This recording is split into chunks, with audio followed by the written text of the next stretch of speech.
We are back for another episode of Hirobe Talks, kicking off the new quarter, and I'm joined by John Muehling of Datagence. John, for those in the kind of Adobe world that don't know yourself, do you mind just giving it a brief intro? Absolutely. It's great to be here, Tom. I actually come from the Adobe community, the Adobe ecosystem by way of Marketo. My background is really in sales and marketing and more specifically sales and marketing operations before I went over to the data side of things. Spent a number of years, actually over a decade as a consultant, helping companies sometimes stand up their Adobe products, whether it was AEM or Target or Marketo, and after 2018, I believe, but also on the sales side and helping them hook up to CRM and make sure that those systems actually worked to help deliver marketing and support the marketing operations and sales operations teams. Sometime around 2021, I finally decided that I wanted to focus on the data side of things. So went over to the data side, spent a short time at ZoomInfo. And after that, within a couple of years, I started Datagence. And we're now in our second year as a company and really, really excited about what's happening, not just in data, but in general with AI and all the different advancements and things that are happening. So it's great to be here and great to be talking to your crowd here.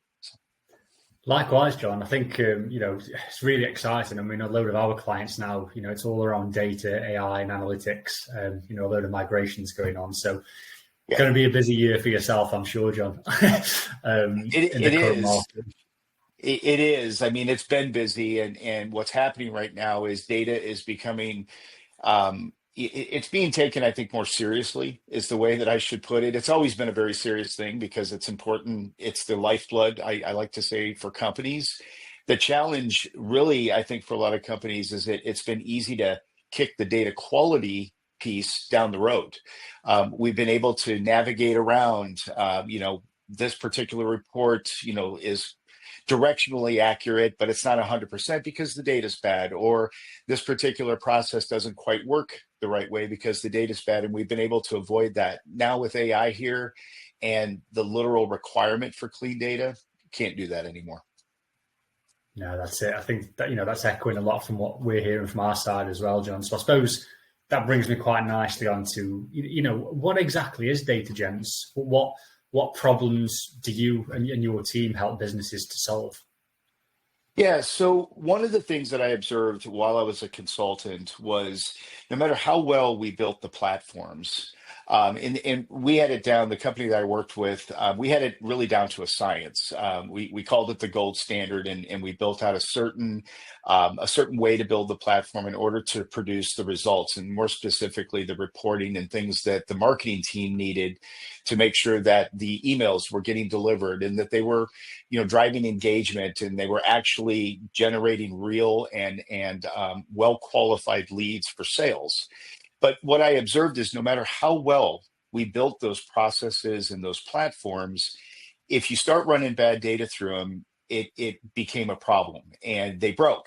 And a lot of times the way that would translate is we would go and build out our gold standard and we'd launch and it wouldn't work like the gold standard. And the client would say, well, you built something wrong.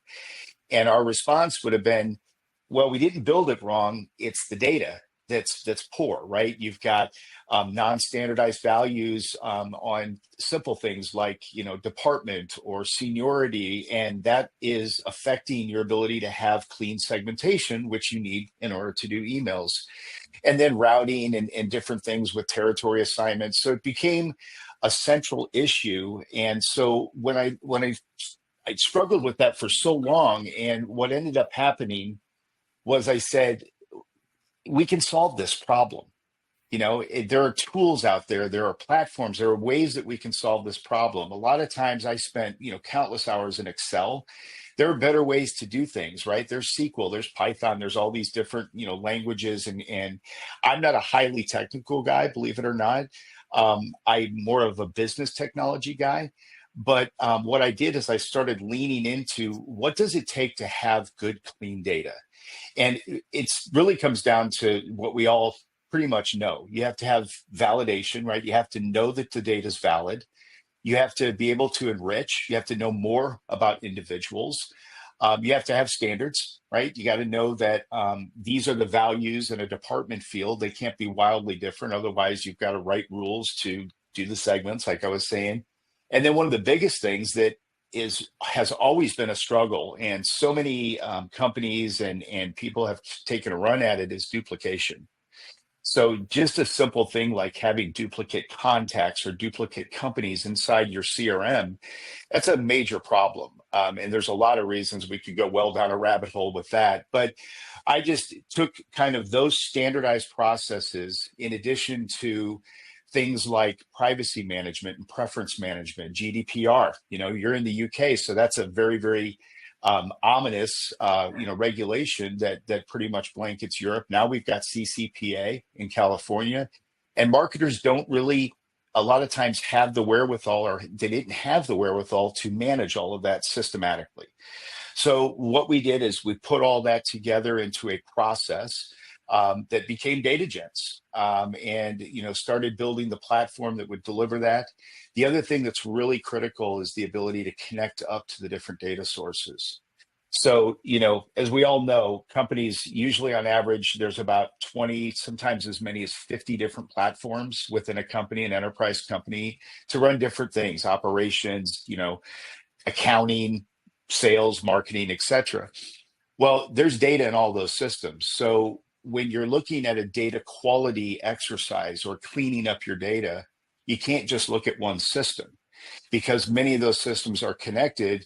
The minute you clean up the data in one system and you're connected to the one that has dirty data, it's going to commingle and you're right back where you started. So that was sort of how Datagence was born.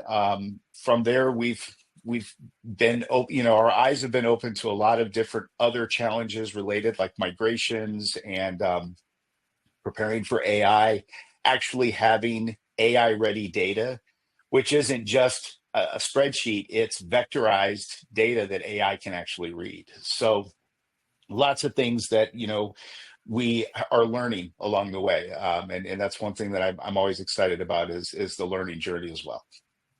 No, I love that. And I think it's something really important for companies to consider. I mean, us ourselves, all we do is kind of speak to Adobe people, whether it's hiring managers or candidates. So we've got kind of a CRM full of, I suppose, information that is really comes down to that. Those, as you mentioned in the UK, kind of really intense kind of privacy regulations and things like that. So when it comes to changing your CRM or looking at new things, it seems like a massive job, right? So I think, that's a little bit scary for companies, I think, and something that companies probably don't know a lot about either, Well, and that's been the problem, Tom. And frankly, it's been the reason why companies have avoided the cleanup. Number one, if you know Mike Rowe, Dirty Jobs, have you ever heard of Mike Rowe in the United States? Yes, I have indeed. So Mike Rowe, runs a show called Dirty Jobs. Data is a dirty job. Cleaning up data is a dirty job. Nobody wants to do it. It's not sexy. It's not fun, but it has to be done. It's one of those operations that's, the unfortunate necessity, right? And I think that's the reason why companies have avoided cleaning it up, because it is a massive undertaking. You need an ability to unify all the data. That's the reason why that's such an important piece of our process is unification. The other thing that we do that is very unique for companies like Datagence, or for companies in this space, is that we actually bring the team that does this. So we don't just sell, a platform or a piece of technology. We actually sell it and deliver it as a service. So when clients come on board, there might be a mid-market company that doesn't have a chief data officer or even a vice president that oversees data in particular.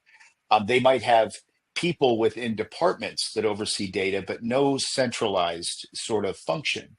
And so when we come into a project, we bring that with us, right? We've got a solution architect that's assigned to the project, because you got to know, you can't just plug in and start cleaning stuff up. That could cause problems. We've got pipeline engineers. We've got integration engineers, because we might come across, a database that is old, that's on premise, that is a mainframe for, I mean, that's still a thing. And then we have a business analyst, so somebody that can actually look at the day-to-day operations. So we're delivering this in a way that clients don't have to scale up a team. All they have to do is really plug in and be open to implementing some governance, some data quality standards, and a framework to do this, and then we go to work. And honestly, it spins up faster than you think than you think it could, because of the technology that we have. So it's a pretty unique offering, and I think that's another reason why we're getting such good traction, is that companies can say, "Hey, I'll just leave that dirty job to Datagence." Yeah, and it certainly is a dirty job. It's one that causes a lot of headaches. It's great to see how you guys can really support with that. Yes. And I suppose that brings me on to, like you say, in the current state, especially with all the changes around kind of privacy laws and the big focus on data. Mm-hmm. What are companies doing at the moment to really get their data into an organized state? It's all over the map. Some companies are focused on, very particular things, cleaning up data so that they can feed an AI model. Obviously cleaning data for reporting is always a thing, right? Making sure that the reports that are going to the executive team, or the reports that are going to the board, or even the reports that are going to the street, that they're accurate, right? You can't say to Wall Street, "This is what our company's doing," and put an asterisk next to it. That just doesn't fly, right? So there's always been this sort of focus on particular things, and I think that continues today. We're not quite seeing, and I was wrong about this, because when we started a couple of years ago, because of AI, I thought that more companies would really start embracing and getting behind this idea of, we gotta get moving on this data thing. There's still this angst. I don't know if angst is the right word. There's just still this hesitation, I think, to actually tackle the problem. Now it's changing, and it's forcing to be changed. There's a forcing element that is happening right now. And you mentioned privacy, right? You mentioned PII, or in healthcare PHI. That data and people's desire to have control over their own personal data and make sure that it's secure. There's so many bad actors out there that are, impersonating, people, stealing identities, doing things in the financial sector, like, misrepresenting and stealing money. There's so much of that going on that people have become very, very concerned about protecting their data and making sure that they're not signing up for something that is going to, leak, or get their data shared with some nefarious group, or that could be shared with that. So that's becoming a really big thing. In Europe, GDPR has been around, gosh, I think it was 2013 or 2012. But I can remember early on, companies in Europe basically saying they were going to kind of ignore it. And I was shocked, because I looked at the penalties, and the penalties were crazy. And early on, they didn't really enforce things. Now in the last 5 years or so, they've begun to enforce. And CCPA and the California Consumer Protection Act, that's a big thing. And it's a huge thing, because California is an economy of its own, right? There's so much opportunity in business there. It's a natural place for companies to, market to, and sales and what have you. And so the restrictions about being able to have someone's data, use someone's data, quote, without their permission, is really a thing.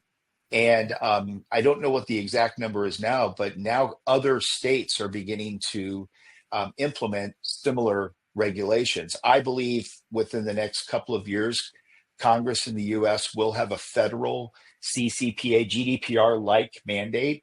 It's happening in Latin America. Asia's coming on board. So it's really something that worldwide people are starting to address, and therefore it's forcing the hands of companies to actually address it as well. No, that's really insightful. And I think that's it gives you the bigger picture, right? Things that maybe you don't see outside of your own kind of just, here's my CRM and the data's okay. I think, there's so much more to it, right? Really. Well, and I have yet to meet a company where somebody says my CRM data is okay, right? I've seen probably north of a couple hundred CRMs. I don't think I could tell you one where it was really clean, right? It's hard. It's really a tough thing, and I think and the problem is the more platforms you hook up, the more platforms you onboard, the more data you're going to have. That's just the nature. I think I have a stat. We produce, let's see, over 400, and I know this is an older stat, but IDC says we produce 400 million terabytes of data a day as worldwide. Now, I think that's actually much larger than that. But here's the big shocking thing. Only 10% of it is usable by companies. 10%. And that's because it's dirty. So that to me is the driver. And I think that's what is going to, really get people to say, hey, we can't participate in the new age of AI unless our data is cleaned up and organized. And it's not just me saying that. Larry Ellison actually said pretty much that same thing. He was at a investor forum last September, and he said, if you don't have clean and organized data, you're not doing AI. And so, when the Oracle chief says that, you kind of say, yeah, that's probably a thing. So that's it. And I think, so companies, obviously, we all know it's been a really weird market the past couple of years. And there's obviously, companies I don't think anyone starts the day thinking, it's sales, right? It's sales, it's delivery, it's let's win this project, let's do this. Yeah. The data is almost like, it's not a sexy job, right? But it's probably the most important, I think, is the kind of the big thing. And well, to be able to have things running in the background that are cleaning up, and that's the whole premise of Datagence is, think of it, Tom, as a washing machine, washer and dryer, right? You buy a washer and dryer because you got to clean your clothes, but you don't just clean your clothes once because your clothes get dirty, right? So data is because human beings touch the data, they miss key things, they put half of the information in the system because they're in a hurry or whatever it is. If you have an ongoing process, that washing and drying process for your data, you're going to be much better off even as you add additional data sources or as your team enters additional data into the system. So it's a way to control it sort of in the background as a separate operation, and sort of that whole data operations thing, I think, is going to become a significant part of companies in the next, decade or so, because the output is so important. You can't do AI. Companies are frustrated with their processes breaking, and those kinds of things have been very real. And I think now there's a bigger focus on them. No, agreed. And I love the analogy as well. That's what I'm going to try and use in the future, I think, the washing machine. I really like that one. Yeah. You're not going to rip your washer and dryer out. You're going to keep it. Exactly. And make sure it stays in working order. So that's it. No, I love that one. Yeah.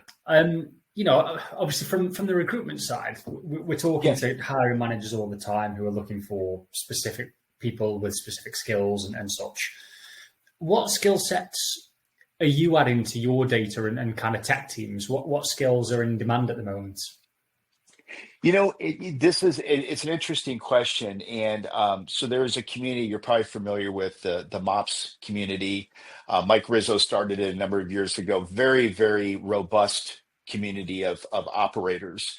And they have an annual conference in November. It's a great conference for learning. Right. It's one of those things where you go to these trade shows and you got the trade show floor and everyone's getting knickknacks and different things like that. The people that are going there to attend the sessions and learn from their other operators. And they really have some great presentations. But one of the things and we participated over the last couple of years, last year, we were a key sponsor, and I delivered a session around adding data as a skill set to your core skill set, right? This whole idea of constantly expanding what you know. And for an operator, for a marketing operations operator or sales operations operator, that's an important piece of the puzzle. Being able to understand how data is structured, data governance, protocols, if you will, what it becomes is it becomes another voice in the company, a significant voice. Operations folks are really, I think, getting their just due. It's an important role for companies. Without operations, you don't run a company. Company stops full, right? So being able to add that as a skill set, understanding how data is structured, how data moves between platforms. There's so many different integration platforms. You've got, some people that talk very publicly on LinkedIn about connectors like Zapier, and APIs now are wide open, right? There's been so much advancement in APIs. So data moves between systems so much. So if you don't understand how the data is coming in from one system and how it needs to be transformed to go out to another system, you're going to break things, or things are going to break without you sometimes even knowing. So I've been really a proponent of telling folks, the operations folks, add data as a skill set. The other thing too, which is sort of a hidden thing, is the impact that bad data has on those operators, or really anyone. Think about sales impact. Think about anyone that has to use data on a daily basis, which is pretty much everyone. When data is unclean, it becomes harder to deal with. It takes more time to do something that should have, something that should have taken an hour might take 3 hours, or something that should have worked a certain way might not work that way, and you have to troubleshoot it. Well, that causes stress, causes you to miss deadlines. So that's the underlayment of all this, is that you've got really, I think, kind of an HR issue when it comes to cleaning up your data. It makes your people, it helps your people to execute better. It helps your people to reduce the stress that they're dealing with. And I've talked to HR people and said, is that a thing? And they're like, I've never even thought about it, but yeah, people get stressed out, and they're putting in extra hours because they got to clean up data. Listen, Tom, I remember, this is going to sound sick, but I remember spending nights and weekends in spreadsheets cleaning up a client's data set so that thing we built in their Marketo or Salesforce worked. That kind of, there's not a lot of people that want to do that kind of stuff. It's stressful. And so I think adding data as a skill set, being able to understand what's happening is, just like AI. You hear so much about AI is going to replace people. The people that are learning how to prompt AI and use AI to their advantage, they're going to thrive in the new world, if you will. It's the same thing with data. The people that understand data are going to thrive because they're going to be another resource because they have that skill set. So I really, encourage companies to invest in education, and MOPS is one of those. Mopspalooza in November is one of those events. I know Adobe has a lot of events that they do. They just had their summit. But more focus on education and helping these operators that are using these platforms. It's a win-win. Operators are happier, companies are happier, they get more benefit out of the platform.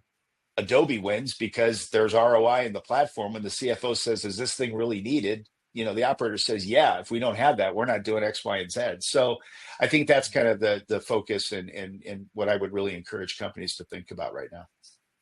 Awesome. No, yeah, and I think I really agree with that sentiment as well, John. It's especially with like you say, all the summits that have gone on. I think we'd be silly to ignore the rise of AI and data and just the fact that we can all kind of play a part in it. Yeah. I think is a really important point. Now, thinking about the data in general, and I suppose thinking about the actual job, because it sounds, as you said, it does sound like a stressful kind of process. And a lot of companies, I'm sure, will be facing the problem of what do we do with our data? So what do you think is the best way to kind of start that thought process? So the adage, if you're going to eat an elephant, eat it one bite at a time. That's what I would recommend. Don't look at it like you've got to. I mean, we talked, and this is a little counter intuitive to what I said a bit ago, about unifying your data. Start small. Start with one platform. But before you start with any platforms, start with a framework. Start with governance. And this is a very hard exercise. And frankly, this is why a lot of companies aren't successful. They're not willing to sit down with the stakeholders at the table and say, we're going to all agree that this is our framework. This is how we're going to manage our data. These are the standards that we're going to adhere to. Maybe it's a particular standard like ISO. These are the things that we're going to say are central to how our company is going to operate. Once you have that framework established, a lot of people call it master data management or a data governance framework. Then you can go and get into systems. Then you can go and say, okay, Tom, I'm going to assign this system to you, or this particular set of tables for you to go in and clean up based on our agreed upon framework. And if you have that, then you don't have this disagreement or this need, which happens a lot, to have additional fields added to a record because somebody thinks we should be measuring this and someone else thinks we should be measuring that. No, the collective group says we should be measuring this one thing. So let's build it this way. Let's clean it up this way. So I think just taking it step at a time, so that, because here's the big thing about data quality. It's not a line item on the budget yet. I think it will be, but it's not today. Data quality is always a part of something else. So you're going to have to demonstrate to the financial leaders in the company that you're actually getting value out of the exercise, that it's actually making something better, run more efficient, generating more revenue, whatever it is, saving money, either way. If you try to take on too much, you'll never get there. It'll just be this constant, well, we're almost there, we're almost there. So if you do one thing and say, yeah, this cleanup impacted this over here, now let's go on to this cleanup and impact this over here. As you start to grow, then you can take bigger bites of the elephant, but a little bit at a time. Don't try to boil the ocean. There are lots of different ways to say it, but it's smart to be methodical. I think my OCD, helps me in this, is that I'm a very methodical, step-by-step person. That's what it takes when you're dealing with data, is just that logical step-by-step approach. Love that. Yeah. Small, consistent, and continual, I suppose, as you mentioned. Like, I just keep thinking of that washing machine in the clothes cycle. Yeah. Well, and let's bring that analogy. You're not going to take every bit of clothing that you have and load it into one cycle, right? You're going to parse it out because the washing machine can't handle it. It's the same basic principle with data. You got to do your whites first, then do your darks, and do small loads so that it can actually get the water and the detergent in there and clean it up, and then dry it. So it's this idea that, yes, it's a big job. It's a big, nasty job, but it can be done methodically, piece at a time. And the other part of it too is that it brings people along a lot easier. People can wrap their mind around what's being done because it's just an add-on to their day-to-day activities. It's not this massive thing that they have to undertake. That usually causes angst and people won't do it. Of course. Yeah. So it's not being scared of, because it is a big task, right? But not being scared of that, doing it in kind of bite-sized, manageable pieces and being consistent with it is exactly kind of key. Yeah. Awesome. Yeah. And I suppose that brings me nicely, John, onto kind of the last question that I've got. One that I'm really curious to know the answer of, I suppose, as well. What are the plans for Datagence in 2025 and what's going to be a really busy year for you guys? Growth and revenue. Love that. That's what my board will want to hear. We're really focused now on, continuing to educate the market. I mean, that's a very important thing to me. And I mentioned, the Mopsalooza group, and beyond that, just educating people on why clean data is so important. But, we're very excited. Actually, in March, we filed a patent for some of our technology, which I believe is going to be a game changer. It's crowdsourced validation, multimodal crowdsourced validation. And the number of applications for it are just crazy. I mean, it blows my mind when I sit and think about it. But, our focus is scaled growth. We're looking at the number of different markets that we play in, the number of different solutions that we bring to the table. Healthcare is a very big focus for us right now. So we're going to continue to work with healthcare companies. One of our clients is a PPO in the Midwest. And the solution that we're building for them actually applies really to any PPO because they all have similar problems with the intake of, in this case, provider data. So it's really focusing on the healthcare vertical. And then the other aspect that has become really big that we support well is migrations. So many companies now are migrating off of platforms onto new platforms. They're consolidating their technology. They're moving into the cloud. That's still a thing. There's lots of companies that are still on premise. Microsoft, as an example, announced or has been making announcements about no longer supporting Great Plains GP, Navision, which is Microsoft Nav, and trying to get those companies to move on to Business Central. Mhm. Same on the CRM side. They've got a pretty robust program right now to go after Salesforce and move people onto Dynamics. So we're involved in both of those areas. So it's just continuing to expand and enhance our technology to fit the needs of the market right now. And there's so many of them. Obviously, one of the bigger ones, and this will probably be about a mid 2026 release. We'll be able to release endpoints for vectorized data into large language models. So, and Wow. that's using our crowdsourced validation and some of our new technology, our patented technology. So, very, very excited about what's on the horizon. We're in a growth stage right now with the company. As I said earlier, we're just about 2 years into it, but really, the truth of it is we're about a year into it because we really started to ramp mid last summer, and just continuing to grow the team and growing our partner networks and supporting our customers. Awesome. I'd love to hear it, John. I think, Yeah, followed you guys for some time and what you're doing in the space. So yeah, it's really exciting to see this continued period of growth and how you're kind of helping the community as well with a job that, yeah, is really critical to every business out there. yeah, So yeah, I it wish you is. continued success. Well, we appreciate it. I mean, it's very exciting times. AI, to me, there's some fear there. I think there's still some people that think we're going to end up in the Terminator situation. I'm not necessarily convinced of that, but hey, it's good to be aware, and it's good to know what it is that's going to prevent something like that from happening. And that goes back to privacy and making sure that you've got security controls around your data. It all comes back to data. You know, at the end of the day, no matter what platforms you have, no matter what thing you're selling, there's data involved.